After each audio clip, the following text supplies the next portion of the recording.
Bonjour à tous, nous sommes l'équipe associée au Royaume-Uni. Dans le travail que vous verrez, notre équipe se veut être une firme de consultants. Donc, nous vous proposons un guide de l'expatrié pour les expatriés qui partent au Royaume-Uni et si vous êtes un employeur qui est présent à cet endroit. En tout premier lieu, lorsqu'on expatrie ou lorsque l'on s'expatrie, il faut bien connaître le pays dans lequel on s'immerge. En ce qui concerne le Royaume-Uni, c'est vraiment un regroupement de 4 nations. Donc, on retrouve l'Angleterre, l'Écosse, les Pays de Galles et l'Irlande du Nord. Le Royaume-Uni a une particularité, c'est autant une monarchie qu'une démocratie parlementaire, hein. On sait qu'on a la reine Élisabeth qui est le chef d'État, mais il y a également un chef du gouvernement qui est M. Boris Johnson. Monsieur Johnson, justement, il est vraiment issu d'une forte majorité conservatrice. Donc, les politiques, les idéologies de son parti vont avoir un impact direct sur l'économie et les échanges commerciaux et sur les autres pays, dont le Canada qui fait affaire avec le Royaume-Uni. Donc, on va prendre un exemple récent, là, qui est le Brexit. Bien, évidemment que ça a un impact majeur, donc, sur toutes les chaînes logistiques, les entreprises, les PME, la planification des entreprises qui sont présentes là-bas. Il y a vraiment des changements par rapport aux formalités d'exportation, etc. Donc, il y en a plusieurs à mettre en place encore et à venir là, en 2022. Par la suite, nous étant au Canada, bien évidemment qu'on a des liens commerciaux importants avec le Royaume-Uni. C'est des liens commerciaux qui sont tissés serrés parce qu'on a une histoire commune. Étant les deux sous le Commonwealth, là, bien, on est des pays qui avons combattu dans les guerres ensemble. Donc, et à la base, nos liens étaient vraiment tissés par rapport à la sécurité, la coopération militaire, l'application des lois et le renseignement. Donc, au fil du temps, on a développé d'autres liens commerciaux. En ce moment, le Royaume-Uni cherche vraiment à réviser ses grands axes politiques, surtout en termes de politique étrangère, d'échanges commerciaux. Donc, nous, on est chanceux. Le Canada, en ce moment, on a signé, en fait, le 1er avril 2021, on a signé l'accord de continuité Canada-Royaume-Uni. Donc, cela nous permet de diminuer nos droits de douane de 98. Ça garantit au Canada également un accès préférentiel au marché britannique. Donc, c'est un accord qui est temporaire, mais c'est le temps que le nouvel accord de libre-échange soit signé. Et puis, il y a beaucoup d'expatriés déjà présents là, au Royaume-Uni. Il y a plus de 1100 entreprises sous contrôle canadien qui sont présentes là-bas. Donc, on a vraiment, en ce moment, là, on a beaucoup de liens solides là, issus de la science, de la technologie ou encore de l'innovation. Donc, afin de bien préparer vos expatriés, mon collègue qui est expert en ce domaine vous parle de tout ce volet-là du avant. Nous entrons maintenant dans le vif du sujet, c'est-à-dire que nous allons maintenant présenter au futur expatrié un guide qui le préparera aux différentes étapes de son expatriation, de la préparation de son départ vers le Royaume-Uni à son retour au Canada. Commençons par le premier point, celui de traiter de la préparation du futur expatrié au sujet de son intégration au marché du travail anglais ainsi qu'au pays lui-même. Pour ce faire, il faut d'abord considérer la sortie récente du Royaume-Uni de l'Union européenne, le Brexit encore une fois. En effet, car si cette sortie a surtout changé les conditions législatives de l'expatriation pour les pays membres de l'Union, celle-ci a toutefois chargé tout expatrié d'une surtaxe maintenant rendue obligatoire, le NHS. Cette dernière permet toutefois aux expatriés de bénéficier désormais de ce qu'on dit être le meilleur système de santé publique au monde. Une clause s'ajoute toutefois à cette nouvelle loi et qui exclut l'expatrié qui s'installe au pays pour des raisons professionnelles de cette charge. L'expatrié canadien n'aura donc pas à payer cette surtaxe. Toutefois, si nous en parlons, c'est qu'en dépit de la qualité reconnue de ce système de santé publique, il est aussi surchargé. Il est donc difficile pour un patient d'obtenir un rendez-vous avec un médecin, surtout s'il nécessite l'expertise d'un médecin spécialiste. C'est pourquoi nous conseillons à l'expatrié de compléter la couverture apportée par le NHS par l'assurance de santé privée du pays, le PMI. Nous avons joint en annexe un document complet qui guidera l'expatrié à ce sujet. Concernant les autres conditions législatives à respecter, elles sont assurées par le visa de travail. Le visa est le document qui attestera que le candidat est autorisé à se rendre au Royaume-Uni pour un temps déterminé. Parmi les conditions relatives à l'obtention du visa de travail, le candidat devra démontrer notamment une certaine maîtrise de l'anglais et être en mesure de fournir une preuve attestant de l'employeur agréé, une promesse d'embauche justifiant un salaire et des qualifications suffisantes.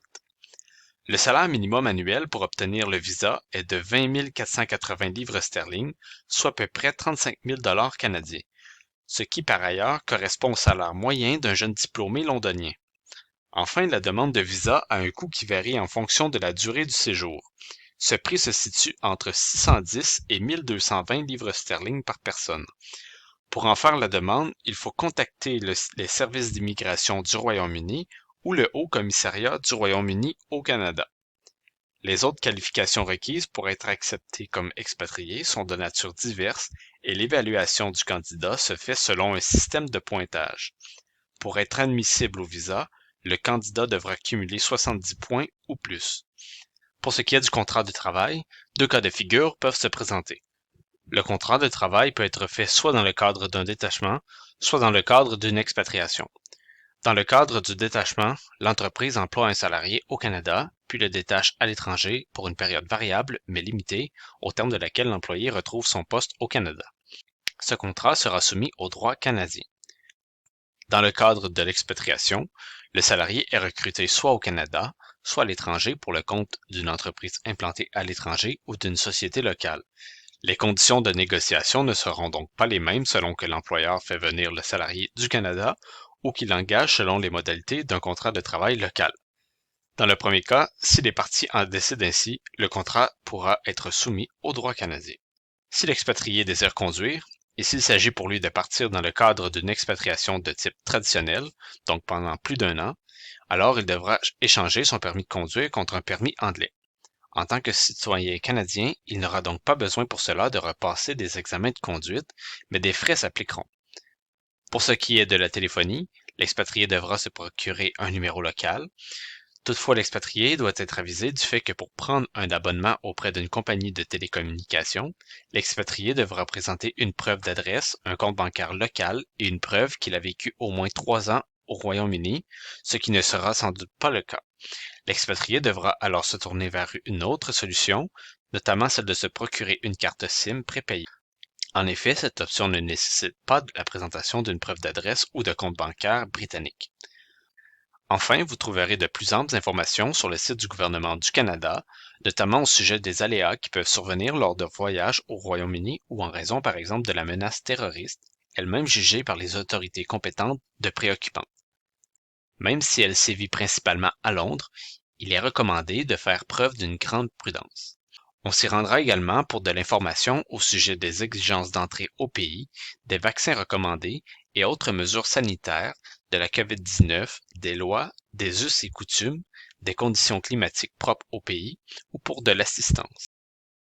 Bonjour, mon nom est Bruno. Je vais vous parler de comment accompagner vos expatriés ou plus précisément le pendant l'expatriation. Il est important de savoir que le succès d'une expatriation est grandement affecté par l'accueil et la prise en charge de l'expatrié. En effet, un expatrié livré à lui-même lors de son arrivée pourrait influencer l'échec ou la réussite de l'expatriation. Un élément important serait donc de former un comité d'accueil au Royaume-Uni qui pourrait prendre en charge l'expatrié dès son arrivée. Ce comité pourrait, par exemple, être constitué de 2 ou 3 collègues locaux. Ces collègues pourraient préparer les autres employés à l'arrivée de l'expatrié ainsi que de s'assurer que leur nouveau collègue aura un lieu de travail fonctionnel et adapté à ses besoins. L'expatrié ne devrait pas ressentir qu'il est de trop ou avoir le sentiment que son arrivée n'était pas prévue. De plus, un ou des membres du comité pourraient accompagner l'employé avec la bureaucratie anglaise et les divers documents nécessaires à son installation. En effet, l'entreprise doit offrir un soutien autant social que matériel à l'expatrié, et ce de manière continue. Un exemple de soutien matériel serait d'aider l'employé avec la logistique de son déménagement. En plus de faciliter l'intégration de l'employé, ce genre de soutien montre à l'employé la valeur qu'il a pour la compagnie. Ce soutien serait d'autant plus important compte tenu de la crise du logement qui sévit depuis plus de 20 ans au Royaume-Uni. En effet, la pénurie de logements au cours des dernières années a fait monter les loyers considérablement. Trouver un logement convenable à un prix respectable ne serait pas nécessairement une tâche facile. Il faut se rappeler que l'expatrié ne devrait pas être désavantagé au niveau monétaire à travailler à l'étranger. Dans un contexte où il y a une pénurie de logements abordables, l'expatrié pourrait facilement être désavantagé monétairement dans ses recherches. Un autre point important sera l'adaptation du conjoint ou des enfants. L'expérience des enfants et des conjoints peut facilement devenir un facteur d'échec ou de réussite de l'expatriation. En effet, il est recommandé de trouver une activité structurante pour le conjoint ou la conjointe. Ce dernier ou cette dernière pourra alors créer un lien social avec son environnement. Sans ce lien, l'adaptation sera beaucoup plus difficile et la solitude pourrait devenir problématique. Plusieurs activités telles que le bénévolat, un retour aux études ou un travail rémunéré pourraient aider à créer ce lien. Il pourrait être pertinent pour votre entreprise de se constituer une banque d'organisations dans lesquelles les conjoints pourraient s'impliquer. Parfois, la maîtrise de la langue peut devenir un obstacle à l'intégration de l'expatrié et de sa famille. La formation continue sur place peut être une bonne option pour diminuer l'impact de cet aspect sur l'intégration. Une autre option pourrait être de se rapprocher d'une association parlant français. En effet, la communauté française au Royaume-Uni est estimée à 300 000 personnes. Cette communauté d'expatriés organise, à travers plusieurs associations, différentes activités en français. Voici certaines associations françaises au Royaume-Uni. Premièrement, il y a l'Alliance française au Royaume-Uni, l'Union des Français à l'étranger ou la Fédération internationale des accueils français et francophones expatriés. Les blogs sont aussi un outil pertinent et facilement accessible pour contrer l'obstacle de la langue. Plusieurs blogs d'expatriés parlant français et vivant au Royaume-Uni sont accessibles. Voici des exemples de blogs. Les Petites Joies de la vie londonienne, 21st Tree ou Blog Voyage et Expatriation. Il est important de savoir qu'un expatrié traverse habituellement 4 phases au cours de son séjour. La première phase est appelée la lune de miel. Dans cette phase, l'expatrié découvre son nouvel environnement. L'enthousiasme, l'excitation et l'émerveillement sont de la partie. En effet, habituellement, l'expatrié se sent très bien et est heureux de sa décision. Il a une perspective de l'avenir positive et se voit très bien relever les nouveaux défis qui l'attendent. Un sentiment d'euphorie est omniprésent lors de cette phase. La crise, aussi appelée choc culturel, sera la deuxième phase. Dans cette phase, l'expatrié prend conscience de sa nouvelle routine, des différences culturelles auxquelles il devra s'adapter. Un certain sentiment de nostalgie commence aussi à s'installer. L'excitation du début n'est plus omniprésente et certains aspects négatifs et certaines frustrations commencent à ressortir. Cette phase est souvent déterminante puisqu'elle peut avoir des impacts psychologiques et physiques importants. La patience et la détermination de l'expatrié seront des éléments clés pour traverser cette phase. Lors de cette phase, il est important que l'expatrié exprime ses sentiments avec ses collègues ou avec d'autres expatriés. Le soutien et le suivi de l'entreprise d'accueil sera d'autant plus important. Après quelques mois, l'expatrié entrera tranquillement dans la phase d'adaptation ou d'acclimatation. Sa vision deviendra plus claire et le sentiment d'anxiété et de nostalgie qui l'habite diminuera de jour en jour. L'expatrié commencera à adapter ses nouvelles conditions de vie et s'ouvrir à sa nouvelle culture. Il commencera petit à petit à vivre comme les autres habitants de sa région. Finalement, l'expatrié tombera dans la phase de maturité ou de stabilisation. Dans cette phase, l'expatrié est complètement à l'aise dans son nouvel environnement. Il ne renie pas sa culture d'origine, mais s'est complètement adapté à son nouveau mode de vie. C'est dans cette phase que l'expatrié pourra offrir le meilleur de lui-même. En effet, sa confiance en lui est revenue et il est capable de mettre à profit ses expériences au sein de l'entreprise. Bonjour à tous, je m'appelle Farouk et je prends le relais de la section pendant l'expatriation. J'ai eu la chance dans la dernière semaine de participer à un exercice aux États-Unis et d'être un officier de liaison avec un contingent britannique. J'ai alors pu constater personnellement les différences culturelles qui existent entre les Britanniques, les Canadiens et les Québécois. Je vais donc effleurer quelque peu la question du choc culturel et de l'adaptation. Tout d'abord, je vais vous parler des brèves différences culturelles entre les différentes nations et par la suite des différentes habitudes entre les gens que l'on retrouve là-bas. Ce graphique a été obtenu à partir du site internet que vous connaissez sans doute maintenant, le Hotfeed Insight. En regardant rapidement ce graphique, on pourrait penser que les Canadiens qui s'expatrient en Angleterre ne subiraient pas de choc culturel particulier.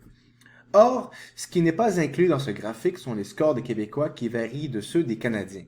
Entre autres, en ce qui a trait à la distance hiérarchique, les Canadiens et les Britanniques ont des scores assez rapprochés. Cependant, le Québec a un score de 54.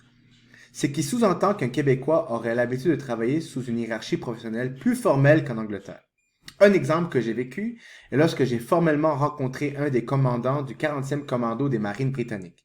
Il a tout de suite insisté à ce qu'on utilise nos prénoms pour se parler et que l'on utilise nos adresses courriels personnelles pour communiquer. chose qui n'est pas commune au Canada où l'on utilise le grade ainsi que le nom de famille lorsqu'on s'adresse à quelqu'un. On privilégie également l'utilisation des réseaux formels pour la communication. En ce qui a trait au niveau d'individualisme, le score du Québec est de 73. On peut conclure que le Québec est un peu plus collectiviste que le reste du Canada et l'Angleterre. On peut expliquer cette différence par l'histoire particulière du Québec et le besoin de la défense du fait français en Amérique du Nord qui oblige les communautés francophones et québécoises à se tisser des liens forts entre les communautés. Quant aux traits de masculinité, les Anglais ont un score relativement élevé face aux Canadiens avec 66. Cela signifie que la population est généralement motivée par la performance. Par opposition, le Québec a un score de 45, ce qui signifie que ses habitants préfèrent une meilleure qualité de vie et valorisent la qualité des liens entre les gens plutôt que les objectifs de performance. Il ne serait donc pas inhabituel pour des Anglais de travailler des heures en plus, quitte à amoindrir leur qualité de vie de personnel pour l'atteinte d'objectifs professionnels. Au sujet de la tolérance à l'incertitude, les Anglais ont la tolérance la plus élevée. Toujours selon le site web Hotstead Inside, les Anglais sont très confortables dans les situations très ambiguës, tandis que les Canadiens, en particulier les Québécois, sont moins tolérants que les Anglais vis-à-vis de l'incertitude. Mon expérience personnelle m'a montré que c'était bien le cas. Durant l'exercice en question, nous étions confrontés à plusieurs situations ambiguës où les issues possibles n'étaient pas clairement identifiables. Le contingent canadien cherchait à établir des scénarios et se préparait pour chacune des issues possibles, tandis que le contingent britannique préférait débuter le processus décisionnel seulement quand venait le temps de prendre une décision avec la dernière information disponible. On aurait pu dire de manière caricaturale que l'on souffrait d'anxiété à côté des Anglais. Parlons maintenant des différences pratiques entre les nations. L'illustration que vous voyez à droite résume assez bien mon expérience de travail avec les Britanniques. Parlons d'abord de proximie, qui est l'étude du rôle des distances dans les relations interpersonnelles. On peut se rappeler le stéréotype que l'on prête aux Anglais d'être froids. On peut dire que que les Anglais ont une grande bulle. De mon expérience, je peux dire que l'on serre la main qu'à la première rencontre. Par ailleurs, on évite généralement les bises et les étreintes dans les activités sociales. On enchaîne ensuite avec les formules de politesse qui sont nombreuses chez les Anglais. Une des choses que je retiens, c'est que vous pouvez vous attendre à ce que l'on vous demande comment vous alliez, mais avec une pointe de passion additionnelle, si je puis dire. Ce qui peut porter à confusion avec l'idée de froideur qu'ils dégagent. Ils vont généralement insister à savoir si vous allez bien, si vous avez passé une bonne journée. On peut dire des Anglais qu'ils sont extrêmement polis et font souvent ce qu'on appelle du small talk, qui contraste avec nos habitudes au Québec. Dans le cadre de travail, les Anglais utilisent normalement la suggestion pour aiguiller son interlocuteur à l'exécution d'une tâche.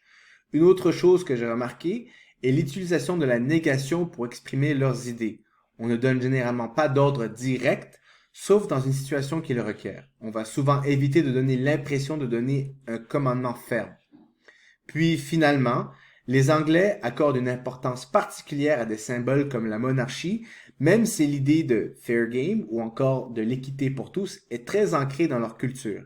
Une autre contradiction que l'on retrouve chez les Anglais. Après l'expatriation, le retour d'un expatrié. Préparer l'accueil de l'expatrié. Lorsque l'expatrié revient au pays, il faut s'assurer de sa réintégration ainsi que de celle de sa famille, si celle-ci s'est expatriée avec lui. De ce fait, créer des ateliers de réintégration et de discussion peut être pertinent au retour de l'expatriation. De plus, l'entreprise doit prévoir un service de soutien logistique et administratif. De ce fait, il faut préparer le retour de l'expatrié et s'assurer que celui-ci ait toutes les ressources nécessaires pour s'intégrer, se trouver un nouveau poste au sein de l'entreprise, ainsi qu'une façon de partager les compétences qu'il a acquises lors de son expatriation. De ce fait, un service d'orientation est recommandé, tout comme planifier une séance du bilan des compétences et rapport d'expérience à l'étranger. À l'aide du bilan des compétences et expériences, on cherche à connaître et définir les compétences acquises par l'expatrié lors de son séjour à l'étranger, soit au Royaume-Uni. Dépendamment du travail de l'expatrié au Royaume-Uni, différentes connaissances et compétences lui sont transmises. Par exemple, il y a la connaissance du marché, où l'expatrié connaît davantage la structure et les pratiques du marché local, ce qui relève les compétences linguistiques, la connaissance du système économique, politique et social à l'étranger, ainsi que de la manière de faire des affaires à l'étranger. De plus, il y a l'encadrement particulier au poste. Par exemple, les manières de communiquer avec les collaborateurs, de fixer des objectifs avec eux ou de les motiver. Par la suite, il y a les compétences interpersonnelles où le travail à l'étranger peut transformer la manière dont l'expatrié se comporte avec les autres. Cette compétence est subjective et propre à l'individu. Au Royaume-Uni, l'individualisme et la compétition est plus présente qu'au Canada. Par la suite, il y a l'établissement des réseaux.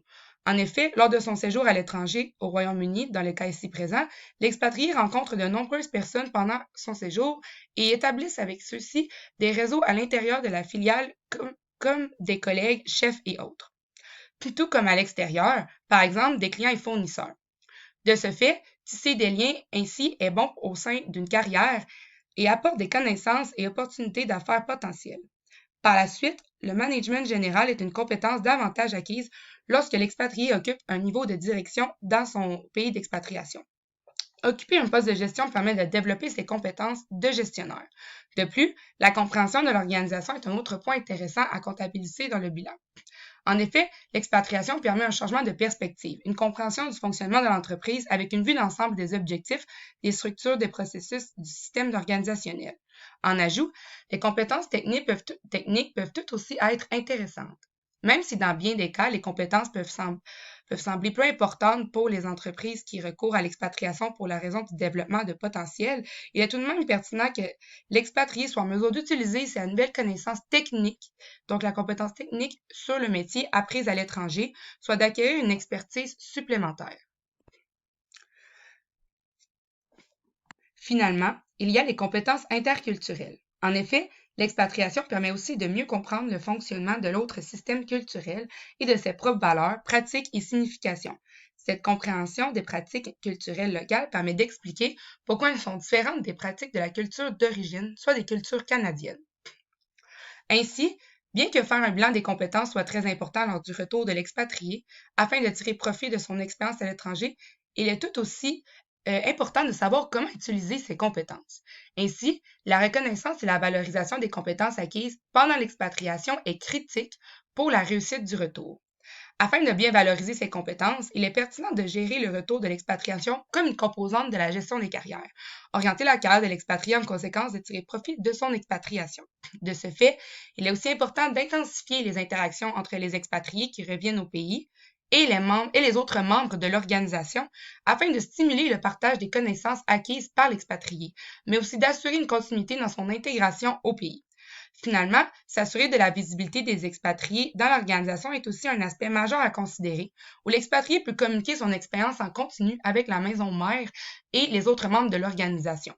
Outre la formalité du transfert des connaissances et des compétences, il faut accorder une importance au réseau informel existant entre les anciens expatriés d'un pays, ou même entre les personnes partageant une expérience à l'étranger. Ces réseaux informels soutenus sont un véritable système de gestion des connaissances et une bonne source de reconnaissance et de satisfaction pour l'ancien expatrié. Ensuite, bien que tirer profit des compétences de l'expatrié soit un attrait majeur pour la compagnie, celle-ci doit tout aussi gérer l'offre d'emploi aux expatriés qui reviennent au pays. En effet, il est important d'offrir une garantie de replacement aux expatriés qui reviennent au pays. Il peut s'avérer difficile de mettre à profit les compétences acquises par l'expatrié au sein de son nouvel emploi, comme de faire coïncider un retour d'expatriation avec une promotion dans le pays d'origine. Il faut par conséquent que l'entreprise se prépare avant même le retour de l'expatrié, de lui trouver des postes qui pourraient lui convenir au mieux. De plus, l'entreprise doit tout aussi préparer l'expatrié à ce marché interne de l'emploi avant son retour afin d'optimiser ses retombées. Ainsi, un parrain ou un mentor au siège social pourra avoir la responsabilité d'informer régulièrement l'expatrié du marché interne. En résumé, l'entreprise doit faire une gestion prévisionnelle des emplois et plans de relève pour le retour de l'expatrié. En conclusion, le retour de l'expatrié peut être plus difficile que prévu. En effet, il y a certaines barrières qui peuvent être rencontrées. Par exemple, comme mentionné plus tôt, les postes offerts aux expatriés n'utilisent pas nécessairement les compétences et connaissances acquises à l'étranger et son travail par rapport à ces compétences n'est pas optimisé au sein de la compagnie. De plus, il arrive parfois que l'expérience à l'étranger soit peu valorisée, causant un faible transfert des connaissances. Par conséquent, la structure et procédures peuvent freiner le partage des compétences des expatriés qui reviennent au pays. De plus, la culture de la gestion n'est pas toujours suffisamment favorable aux nouvelles idées et innovations, ce qui peut empêcher l'expatrié de communiquer son savoir. Finalement, bien que le Royaume-Uni et le Canada n'ont pas n'ont pas une différence imposante dans ce qui a trait à la culture, il y a tout de même une petite présence de choc culturel. L'intégration de l'expatrié et sa famille de retour au pays peut être difficile. Chaque personne est différente et possède un rythme d'adaptation différent. Le choc culturel et la réintégration au pays peuvent représenter une barrière au transfert des connaissances et compétences, mais aussi au nouveau travail au pays de l'expatrié à son retour, soit au Canada. En conclusion, il est important de préparer le retour de l'expatrié du Royaume-Uni ainsi que sa réintégration au Canada, tout en lui fournissant les ressources dont il aura besoin. Donc, c'est ce qui met fin à notre guide de l'expatrié. En conclusion, là, les éléments importants qu'on peut en ressortir, bien évidemment, c'est de consulter les bons spécialistes, là, tels qu'une firme de consultants, pour bien préparer le tout. Connaître le pays vers lequel on s'expatrie ou vers lequel on expatrie notre employé, c'est important afin de bien préparer le tout. Donc, évidemment, il faut bien se préparer à tous les niveaux. L'importance de l'accueil, ne pas lésiner sur le onboarding de notre expat, c'est tellement important. Quand on a un nouvel employé dans une entreprise, on l'accueille. Bien, quand il est ailleurs, c'est encore plus grand ce qu'on doit faire. Demeurer près de notre expatrié pendant toute son expérience. Bien sûr qu'on a des conversations professionnelles avec, on va parler des attentes et des objectifs, mais c'est tout aussi important de se parler de tout le reste et de se tenir au courant. Et évidemment, de bien préparer le retour. On l'a vu, il y a des exemples des fois où ça peut faire un choc également, le retour.